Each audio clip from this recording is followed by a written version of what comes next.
Hello guys, welcome to my YouTube channel. My name is Harjeet Kaur. हम कर रहे हैं लूसेंट जीके के ऑब्जेक्टिव क्वेश्चंस, जिसमें हमारा ज्योग्राफी सब्जेक्ट चल रहा है और इसमें आज हम डिस्कस करेंगे इन्वायरमेंटल ज्योग्राफी से रिलेटेड क्वेश्चंस। तो इसके पहले के 22 क्वेश्चंस हम ऑलरेडी डिस्कस कर चुके हैं। आज हम शुरू करेंगे क्वेश्चन नंबर 23 से।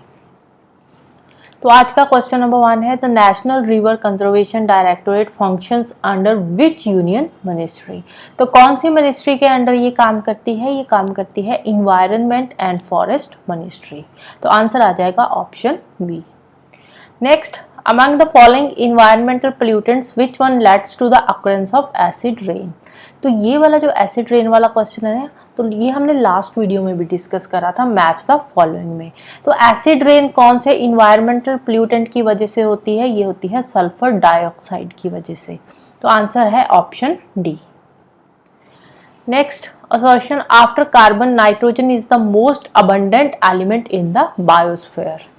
तो बायोस्फीयर में जो नाइट्रोजन है, कार्बन के बाद नाइट्रोजन मोस्ट अबंडेंट एलिमेंट है। क्यों? क्योंकि nitrogen is essential for synthesising the living matter in nature. अब नाइट्रोजन सिंथेसिस के लिए बहुत इंपॉर्टेंट होता है। हमारी बॉडी में भी जैसे प्रोटीन सिंथेसिस होता है, डीएनए सिंथेसिस होता है, तो उन सब के लिए नाइट्रोजन जरूरी हो जाता है। अमाइनो एसिड्स के लिए की सिंथेसिस के लिए भी नाइट्रोजन जरूरी होता है। तो दोनों की दोनों स्टेटमेंट्स यहाँ पे राइट स्टेटमेंट्स हैं and R is the correct explanation of A. तो ऑप्शन ए आ जाएगा इसका answer. Right, A, B, C and D. Next है, which one of the following terms describes not only the physical space occupied by an organism but also its functional role in the community of organisms. अब देखो, physical space वाली जो बात अगर हम बात करें कि जो ऑर्गेनिज्म की फिजिकल स्पेस होती है उसको क्या बोलते हैं? उसको बोलते हैं हैबिटेट। बट यहाँ पे हमने उस एरिया के बारे में बताना है जहाँ पे फिजिकल स्पेस के साथ साथ ऑर्गेनिज्म का फंक्शनल रोल भी डिस्क्राइब हो रहा है। फिजिकल स्पेस तो हैबिटेट हो गया, यहाँ पे ऑर्गेनिज्म रह रहा है, लेकिन फंक्शनल रोल भी जहाँ पे उसके साथ रिलेटेड है, तो वो कौन सी स्पेस है? वो है इकोलॉजिकल निच। इकोलॉजिकल निच में हैबिटेट भी आ जाता है, यहाँ पे वो ऑर्गेनिज्म रह रहा है, और साथ ही साथ उसका जो फंक्शनल रोल है वो भी आ जाता है। तो दोनों चीजें यहाँ पे आ जाती है। Right, habitat plus functional role. Next, what is eutrophication. Eutrophication क्या होती है?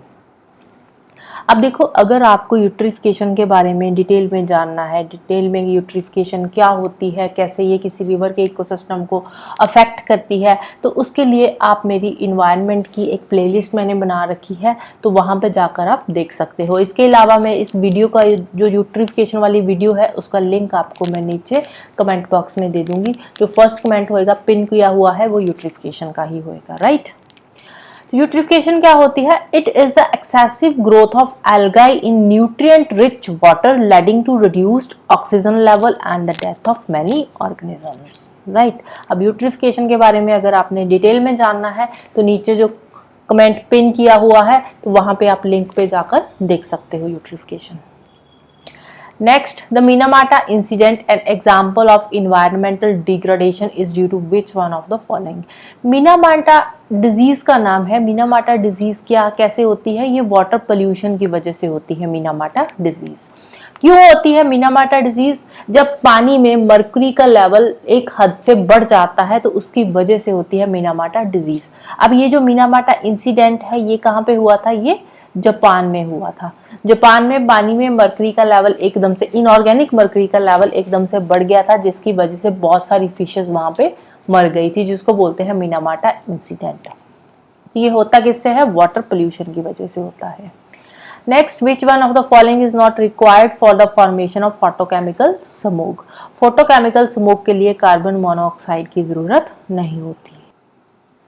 नेक्स्ट है, the conifers are limited in species. आप देखो, जो कॉनिफर्स होते हैं ये हर जगह पे नहीं पाए जाते, हर जोन में नहीं होते, ये सिर्फ और सिर्फ टेम्परेट जोन में ही पाए जाते हैं कॉनिफरस। कॉनिफरस है क्या? ये ट्री स्पीसीज है। राइट, तो लिमिटेड है, ये वाली स्टेटमेंट राइट है। रीजन क्या है? The conifers are in fact the dominant trees of the mountainous districts of temperate countries. तो ये जो कॉनिफरस है ये टेम्परेट कंट्रीज में भी जो माउंटेनियस रीजन होता है वहीं पे पाए जाते हैं पर्टिकुलरली। राइट, तो रीजन वाली स्टेटमेंट भी यहाँ पे राइट स्टेटमेंट है। दोनों ही सही स्टेटमेंट्स है and R is the correct explanation of A. Next, with reference to the freshwater lake, consider the following characteristics. Richness in nutrients, rapid turnover of phytoplanktons, depletion of dissolved oxygen. Which of the above is observed in lake after its eutrophication? अब जब lake की eutrophication होती है, eutrophication में क्या होता है, nutrients level एकदम से बढ़ जाता है, फास्फोरस हो गया, नाइट्रोजन हो गया, तो न्यूट्रिएंट्स जब बढ़ जाएंगे उससे क्या होता है, एल्गल ब्लूम होता है, राइट. न्यूट्रिएंट्स बढ़ जाते हैं, न्यूट्रिएंट्स बढ़ने से क्या होता है, एल्गल ब्लूम होता है. एल्गल ब्लूम होएगा तो उससे क्या है, पानी के अंदर जो ऑक्सीजन है, जो डिसॉल्व्ड ऑक्सीजन है, वो क्या है, कम होनी शुरू हो जाएगी, डिप्लीट होनी शुरू हो जाएगी. जो फाइटोप्लैंक्टन्स होंगे, फाइटोप्लैंक्टन्स खत्म होने शुरू हो जाएंगे. अब न्यूट्रिएंट्स बढ़ेगा, फाइटोप्लैंक्टन्स खत्म होंगे, ऑक्सीजन लेवल भी कम हो जाता है एल्गल ब्लूम की वजह से यहाँ पे, राइट. तो अब उससे होता क्या है, अब न्यूट्रिएंट्स बढ़ते हैं यूट्रिफिकेशन में, फाइटोप्लैंक्टन्स जल्दी से खत्म होने शुरू हो जाते हैं और डिसॉल्व्ड ऑक्सीजन जो होती है पानी में वो भी खत्म होनी शुरू हो जाती है. तो तीनों के तीनों कैरेक्टर्स हैं यूट्रिफिकेशन के. तो आंसर है option D 1, 2 and 3. Next, among the following green house gases the emission of which one of the following is entirely anthropogenic. Anthropogenic का मतलब क्या होता है, एंथ्रोपोजेनिक का मतलब होता है मैन मेड, राइट. तो अब यहाँ से कौन से ऐसे फैक्टर्स, मैन मेड फैक्टर्स है जिनकी वजह से ग्रीन हाउस गैस अमिट होती है. तो मैन मेड में आता है क्लोरोफ्लोरोकार्बन्स, क्योंकि ये जो क्लोरोफ्लोरोकार्बन्स है ना, ये कैसे अमिट होती है, जो हम घर पे रेफ्रिजरेटर्स यूज करते हैं उसमें से क्लोरोफ्लोरोकार्बन निकलती है, या हम जो स्प्रे वगैरह यूज करते हैं तो उसमें से भी क्लोरोफ्लोरोकार्बन्स अमिट होती है, right. Next, of the solar energy coming into the biosphere, what percentage of it is actually used in the photosynthesis? तो आंसर है ऑप्शन ए, लेस देन 1%. ये क्वेश्चन पहले भी डिस्कस हो चुका है. Next, the concept of carbon credit originated from which one of the following. Carbon credit का concept कब आया था, ये क्योटो प्रोटोकॉल के टाइम पे आया था. ये क्या है, एक इंटरनेशनल ट्रीटी है क्योटो प्रोटोकॉल, जिसके अंदर इन्वायरमेंट से रिलेटेड बहुत सारी बातें बोली गई है, क्लाइमेट चेंज पे डिस्कशन होती है. Next, the wavelength of electromagnetic wave of the spectrum is expressed in the unit. तो वेवलेंथ ऑफ इलेक्ट्रोमैग्नेटिक वेव, इसके यूनिट क्या है, इसके यूनिट है angstrom. Next, flow of energy. Flow of energy decrease with each successive trophic level. Option A है इसका answer. अगर आपने फूड चेन के बारे, फूड वेब के बारे में पढ़ चुके हो तो वहाँ पे ये बातें क्लियरली लिखी हुई है कि एनर्जी फ्लो कैसे होता है, राइट. अगर आपको इसके बारे में डीप में चाहिए, पता करना है, डीप में नॉलेज चाहिए, तो उसके लिए आप मेरी इन्वायरमेंट की सीरीज़ भी देख सकते हो. मेरे चैनल पे है इन्वायरमेंट की सीरीज़, शंकर IAS की बुक को मैं फॉलो कर रही हूँ. तो उसमें ये फूड चेन क्या होता है, फूड वेब क्या होता है, कैसे एनर्जी ट्रांसफर होता है ईच ट्रॉफिक लेवल में, ये सारी चीज़ें वहाँ पे इन डेप्थ एक्सप्लेन करी हुई है, राइट. तो उसको भी आप फॉलो कर सकते हो. तो अब बात करते हैं कैसे ट्रॉफिक लेवल पे एनर्जी फ्लो डिक्रीज होता है. अब देखो, ये जो फूड चेन होती है ना, इसमें सबसे नीचे क्या आ जाते हैं, यहाँ पे प्रोड्यूसर्स आ जाते हैं, राइट. प्रोड्यूसर्स के ऊपर क्या आ जाएंगे, प्राइमरी कंज्यूमर्स. प्राइमरी कंज्यूमर के बाद सेकेंडरी कंज्यूमर्स, उसके बाद टर्शरी कंज्यूमर्स. तो यहाँ पे जो एनर्जी ट्रांसफर होता है ना, तो वो ईच ट्रॉफिक लेवल पे डिक्रीज होता है. कैसे, प्रोड्यूसर्स पे अगर 1000 यूनिट्स है तो प्राइमरी कंज्यूमर्स के पास, जो प्रोड्यूसर्स को खा रहे हैं, तो वहां पे कितनी एनर्जी पहुंचेगी, 100 यूनिट्स. और सेकेंडरी कंज्यूमर्स तक 10 यूनिट्स और टर्शरी कंज्यूमर्स तक 1 यूनिट एनर्जी ही रह जाएगी. तो जो एनर्जी फ्लो है वो डिक्रीज करता है with each successive trophic level. Next, storage of energy in an ecosystem is shown by the amount of living material present in both plants and animals. This is called, इसको क्या बोलते हैं, इसको बोलते हैं standing crop. तो option B आ जाएगा answer. Next, consider the following statements. Biodiversity hotspots are located only in tropical regions. अब ये जरूरी नहीं है कि जो बायोडाइवर्सिटी हॉटस्पॉट्स है ये ट्रॉपिकल रीजन में ही होंगे, क्योंकि बायोडाइवर्सिटी हॉटस्पॉट क्या होता है, इसका एक प्रॉपर क्राइटेरिया होता है. तो जो भी जगह उस क्राइटेरिया को फॉलो करती है उसको बायोडाइवर्सिटी हॉटस्पॉट डिक्लेयर कर दिया जाता है. स्पीसीज रिचनेस उसमें और बहुत सारा क्राइटेरिया होता है, उसमें कुछ टर्म्स होती है. तो जो भी एरिया, जो भी रीजन उस कंडीशंस को फुलफिल करता है वो आ जाता है बायोडाइवर्सिटी हॉटस्पॉट के अंदर। India has 4 biodiversity hotspots, eastern Himalayas, western Ghats, Andaman Nicobars. तो ये वाली स्टेटमेंट भी रॉन्ग है, फर्स्ट वाली भी रॉन्ग स्टेटमेंट है। ऑल ओवर द वर्ल्ड अगर हम बायोडाइवर्सिटी हॉटस्पॉट्स की बात करें तो टोटल है 36 बायोडाइवर्सिटी हॉटस्पॉट्स। इंडिया में 4 बायोडाइवर्सिटी हॉटस्पॉट्स है। कौन कौन से हॉटस्पॉट्स है इंडिया में? इंडिया की बात कर रहे हैं, इंडिया में 4 बायोडाइवर्सिटी हॉटस्पॉट्स है।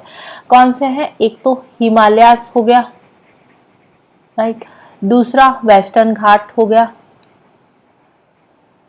तीसरा Indo Burma reason,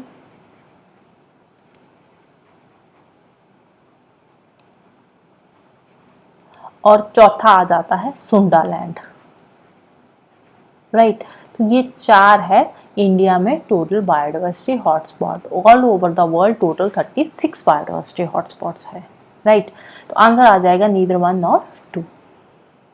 next, due to the extensive rice cultivation, some regions may be contributing to global warming. To what possible reasons is this attributable? तो कौन से है? फर्स्ट रीजन क्या दे रखा है इन्होंने? The anaerobic conditions associated with rice cultivation cause the emission of methane. अब होता क्या है, जो राइस फील्ड्स होते हैं ना, राइस फील्ड्स के लिए चाहिए होता है स्टैंडिंग वाटर। अब वहां पे स्टैंडिंग वाटर होता है तो उससे क्या है, प्रॉपर जो ऑक्सीजन है सॉइल को मिल नहीं पाती, तो एनारोबिक कंडीशंस बन जाती है। एनारोबिक कंडीशन बनेगी तो उससे क्या होगा, मीथेन गैस अमिट होगी वहां से, राइट। तो फर्स्ट वाली स्टेटमेंट राइट है। सेकेंड क्या है? When nitrogen based fertilizers are used, nitrous oxide is emitted from the cultivated soil. अब होता क्या है, राइस फील्ड्स में हम फर्टिलाइजर्स यूज करते हैं और जो हम फर्टिलाइजर्स यूज करते हैं वो क्या होते हैं, नाइट्रोजन बेस्ड, उसमें नाइट्रोजन भी होता है।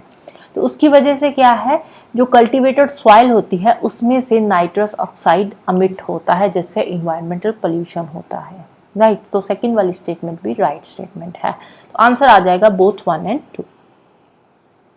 Next, consider the following which can be found in the ambient atmosphere: soot, sulfur hexafluoride, water vapors। अब ये तीनों की तीनों चीज़ें ही इन्वायरमेंट को पोल्यूट करती है, एटमॉस्फेयर को गर्म करती है, ठीक है। Which of the above contribute the warming up of the atmosphere? Atmosphere की वार्मिंग के लिए तीनों की तीनों चीज़ें ही रिस्पॉन्सिबल है। सूट क्या होता है?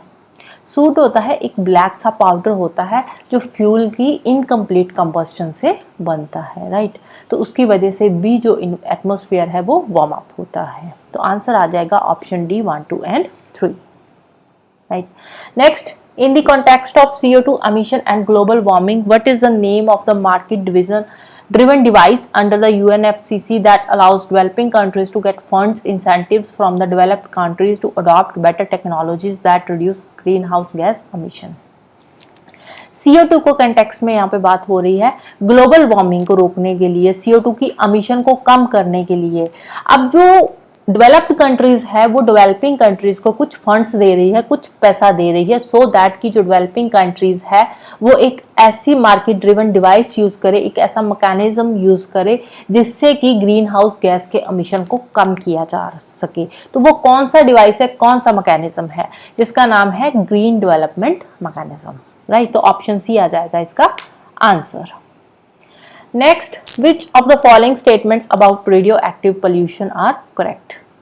It causes hereditary change in the animals. Animals में hereditary changes आती है radioactive pollution की वजह से, बिल्कुल right statement है। It causes disbalance among different minerals in the soils. अब देखो minerals पे इसका कोई भी इफेक्ट नहीं पड़ता, तो सेकेंड वाली स्टेटमेंट रॉन्ग है। It hinders blood circulation को अफेक्ट करती है, ये कार्सिनोजेनेसिस कॉज करती है। कार्सिनोजेनेसिस क्या होते हैं, जो कैंसर कॉजिंग जीन्स होते हैं, तो कैंसर कॉजिंग जीन्स को बोलते हैं कार्सिनोजेनेसिस, राइट। तो अब इसमें जो है first, third and fourth statement right है, तो आंसर आ जाएगा 1, 3 and 4 option C, right. So this is all about today. तो जाने से पहले वीडियो को लाइक कर देना, शेयर कर देना एंड चैनल को सब्सक्राइब कर लेना। Thank you, bye bye and have a nice day.